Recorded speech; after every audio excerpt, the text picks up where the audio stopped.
Hello guys, ఇప్పుడైతే జంగల్కి వచ్చిన అనిపిస్తుంది అన్నీ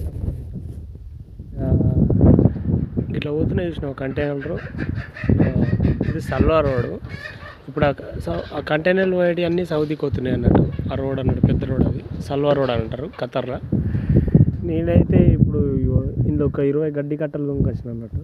ఫస్ట్ అప్పుడు ఇక్కడ ఇవి కోళ్ళకి వేస్తున్నారు. హీరో పొడెత్తుంది చూడు అక్కడ, అట్లా ఎత్తుడు అన్నట్టు. ఆ 20 గడ్డి కట్టలకు 1000 రియాలు అని. 1000 రియాలు అంటే లెక్కేసుకో, ఇంటికాడి మొత్తం కలిపి ఒక 25,000 అవుతుంది లెక్క. 24,000 దాకా అయితే కరెక్ట్ అని చెప్పాలంటే. అట్లా ఉంటుంది మొత్తం స్పెషల్. పొరడు ఇలా పని చేస్తాడు అన్నట్టు. ఎట్లున్నాయి గుడ్డాలు అయితే ఇప్పుడు మంచిగా. గుడ్డాలు ఇక్కడైతే బాతులు ఉన్నాయి, అన్నీ ఉన్నాయి. సబ్స్క్రైబ్ చేసుకొని ఉంటా మరి.